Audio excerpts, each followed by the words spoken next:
Laku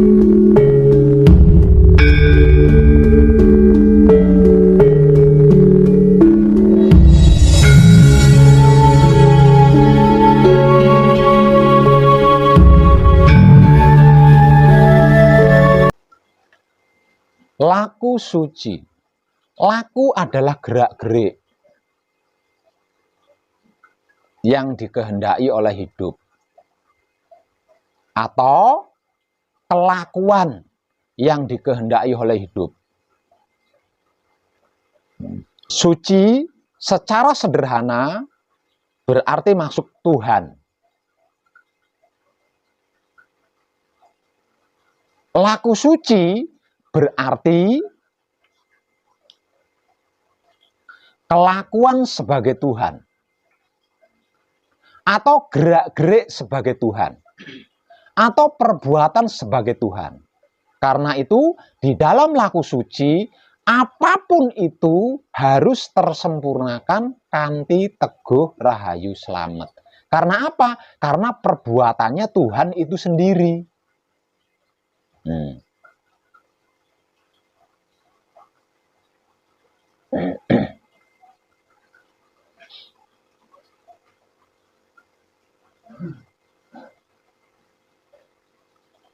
Apa resikonya kalau laku suci tidak tepat? Apa resikonya kalau laku sucinya gagal? Kalau laku suci kita gagal, laku suci kita tidak tepat, ada dua resiko. Satu, resikonya kita akan masuk lagi ke dunia karma. Gitu loh.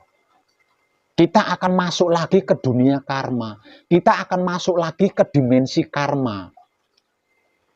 Maka saat ini adalah era kedaulatan Romo, yang berarti hukum alam akan berlaku di zaman ini, di zaman sekarang ini.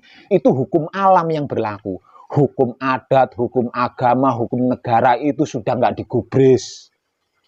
Sudah nggak berlaku lagi. Lihat saja, di mana-mana semua hukum dilanggar. Itu sebagai tanda kalau semua hukum itu sudah tidak terpakai. Karena sudah bukan zamannya. Lah ini zamannya adalah zaman kedaulatan Romo. Di zaman kedaulatan Romo ini hukum alam yang berlaku. Suka ndak suka, hukum alam akan berbuat. Nah, hukum alam ini secara spiritual disebut sebagai karma. Kenapa di era kedaulatan Romo kok hukum alam yang akan berlaku? Kok karma yang akan berlaku? Karena di era kedaulatan Romo, jika ada pemimpin, maka pemimpin itu akan disebut Ratu Adil. Panjenengan tahu apa itu Ratu Adil? Tidak ada. Tidak ada satupun manusia hidup di dunia ini yang adil, itu nggak ada. Yang bisa adil itu nggak ada. Kecuali karma. Nah, selain karma nggak ada yang bisa adil.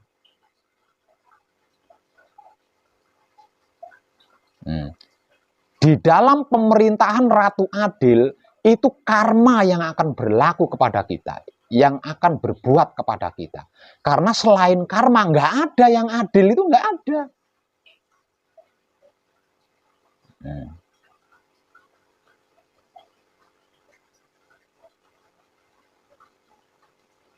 Lah kalau kita sampai laku suci tidak tepat, apalagi kok gagal, lah resiko pertama kita adalah kita akan masuk lagi ke dunia karma, ke dimensi karma, ke dalam hukum sebab akibat. Kalau panjenengan nyubit orang, akan dicubit orang lagi. Itu hukum itu. yang akan berlaku kepada kita kalau kita sampai laku sucinya tidak tepat, apalagi sampai gagal. Yang kedua, kalau laku sucinya tidak tepat dan sampai gagal, resiko kedua kita akan kembali kepada dunia masalah. Simpelnya dunia masalah. Dunia masalah itu apa? Dunia masalah itu kredit, utang, miskin, sakit, mati, stres. Itu dunia masalah. Kita akan mengalami semua itu. Kalau laku suci kita tidak tepat, laku suci kita gagal, satu, kita akan masuk terperosok lagi ke dunia karma. Yang kedua, kita akan mengalami sakit, kita akan mengalami kekurangan, kita akan mengalami dililit hutang, kita akan mengalami stres karena banyaknya masalah. Ujungnya kita akan mengalami mati, dipendem, hidup tetap sempurna karena putra. 4 anasirnya belum tentu sempurna, gentayangan di alam sana, raganya buat rebutan cacing tanah. Itu kalau sampai laku sucinya tidak tepat dan gagal.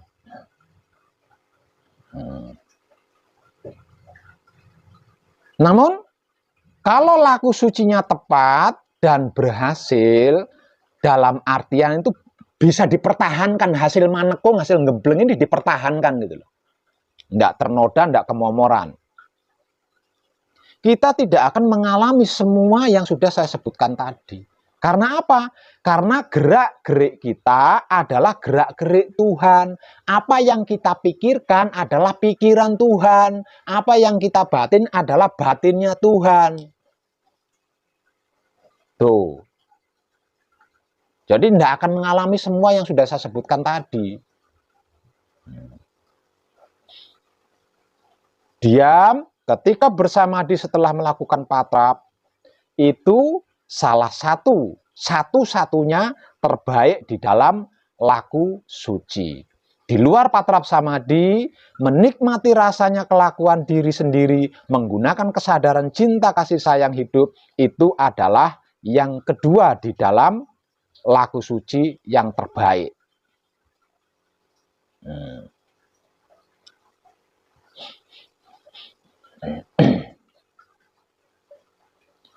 Kalau kita sampai lepas di 2 jalur itu,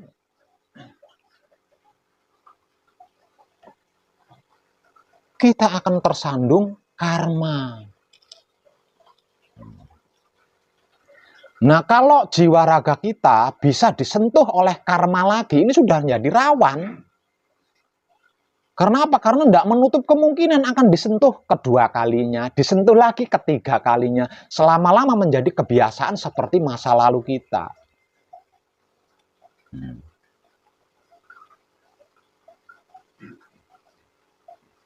Kalau hukum agama, hukum negara, hukum adat, selagi panjenengan punya duit, panjenengan bisa membeli. Hukum itu bisa panjenengan beli selagi panjenengan punya uang.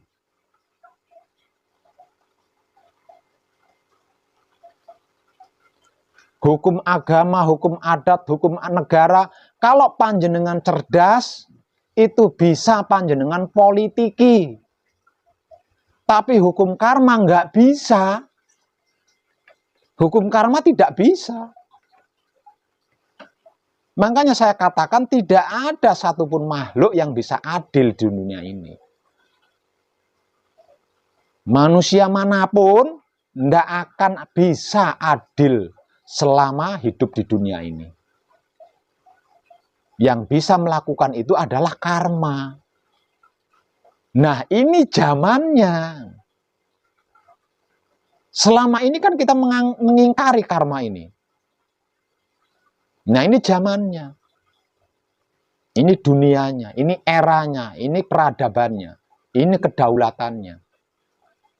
Nah, kalau ratunya ratu adil, berarti hukumnya hukum karma. Karena tidak ada yang bisa adil selain karma.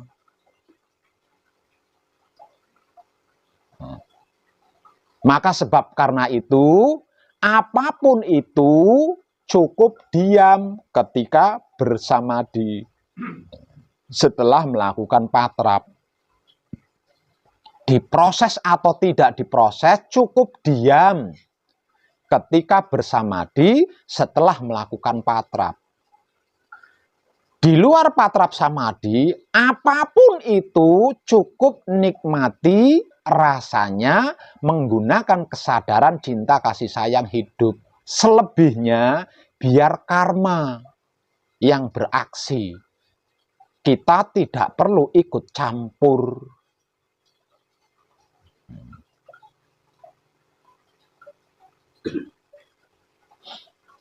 Jadi kalau panjenengan difitnah, dibully, dibenci oleh seseorang, biarkan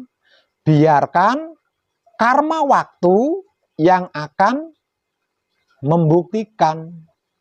Biarkan kejadian karma yang akan menceritakan.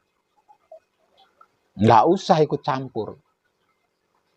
Cukup nikmati rasanya kelakuan diri menggunakan kesadaran cinta kasih sayang hidup. Kalau tidak, kitanya juga ikut tersandung karma jika tidak.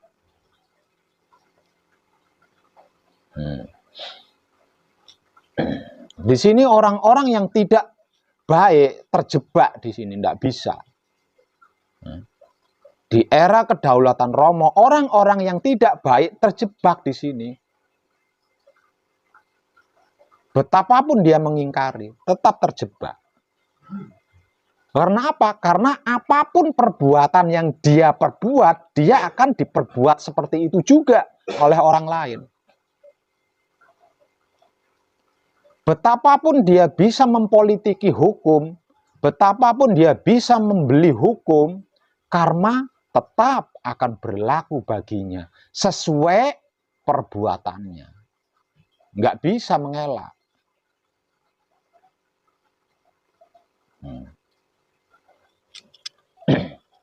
Nah, kalau kita sampai laku sucinya tidak tepat, apalagi sampai gagal, lah kita akan kembali lagi ke situ. Nah, selama ini yang menjadikan kita sering bersedih, sering menderita, sering kekurangan, sering gelisah, sering ragu, sering takut, itu perbuatan karma. Gagal di situ, gagal di sini, itu semua karma. Nah, jangan sampai kita kembali lagi ke dalam karma setelah selesai manekung atau gembleng nantinya. Eman-eman. Karena gembleng atau manekung hanya dapat dilakukan sekali dalam seumur hidup.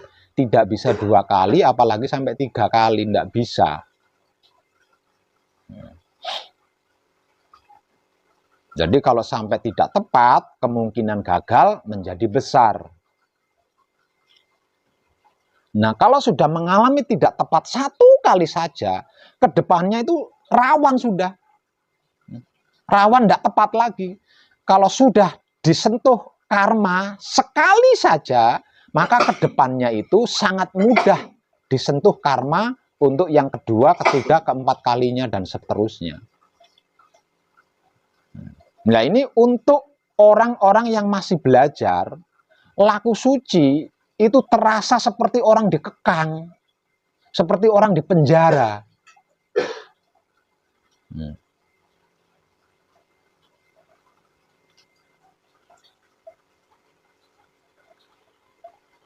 Makanya orang-orang terdahulu mengeluarkan filosofi bagi orang-orang yang ahli surga, dunia itu penjara. Seperti penjara. Maksudnya bagi orang-orang suci, dunia ini penjara. Jadi seperti orang dikekang gitu loh, seperti orang diborgol. Kalau laku sucinya belajar gitu loh. Kalau laku sucinya ini masih belajar, itu seperti dikekang. Bagaimana tidak dikekang? difitnah orang, ndak bisa membalas fitnah lagi. Ditipu orang, ndak bisa balas nipu lagi. Dicubit orang, ndak bisa balas nyubit lagi. Apa nggak seperti dikekang itu? Apa-apa nggak bebas. Karena apa-apa harus tersempurnakan kanthi teguh rahayu slamet. Jadi kalau masih belajar itu rumit, sulit, berat sekali itu. Makanya sebelum laku suci, panjenengan manekung atau gembleng, artinya panjenengan mempelajari, melatih diri gitu loh. Melatih diri.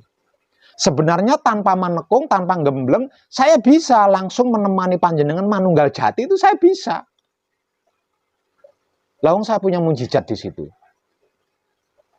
Tapi kenapa kok harus pakai manekung dulu sebelum itu? Harus pakai gembleng dulu sebelum itu? Agar supaya nantinya setelah manunggal jati, di saat panjenengan laku suci itu panjenengan ahli di situ. Nggak belajar lagi gitu loh. Sudah ahli. Nah kalau laku sucinya nggak belajar karena sudah ahli, ya nggak ada masalah, nggak ada hambatan, gampang, wajar, dan semuanya enak.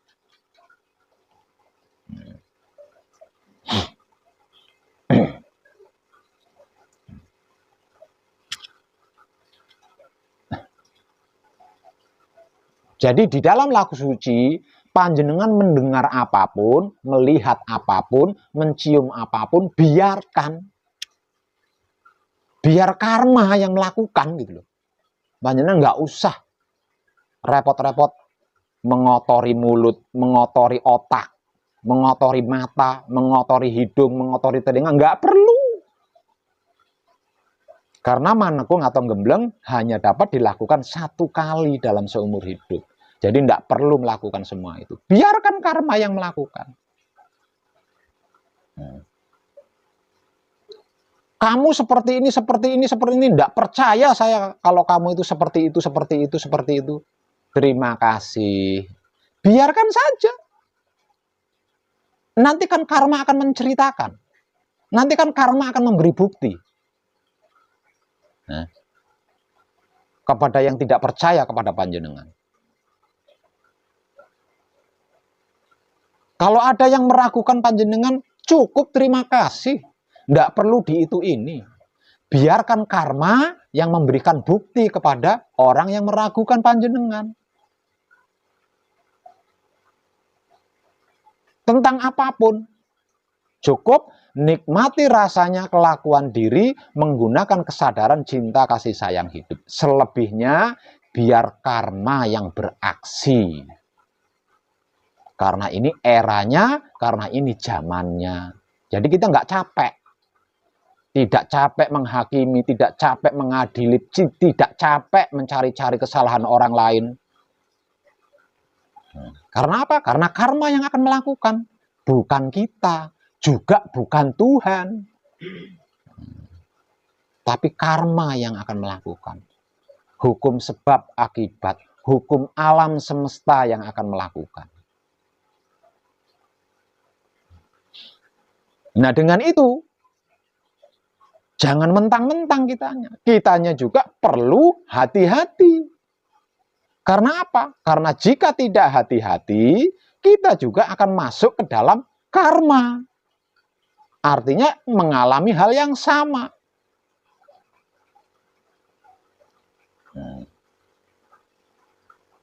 Upaya berhati-hati terbaik, termudah, dan tergratis adalah menikmati rasanya kelakuan diri sendiri menggunakan kesadaran cinta kasih sayang hidup. Itu adalah terbaik, tergampang, termudah, dan tergratis. Sedangkan upaya-upaya hati-hati lainnya itu tidak gampang dan tidak gratis.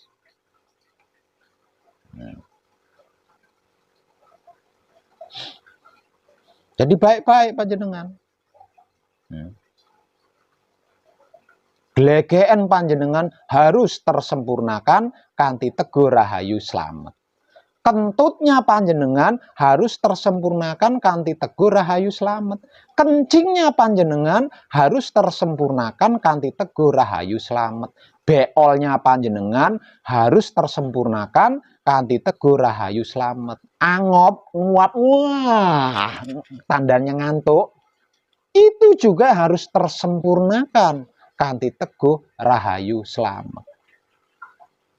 Mulet ketika tidur itu pun harus tersempurnakan kanthi teguh rahayu slamet.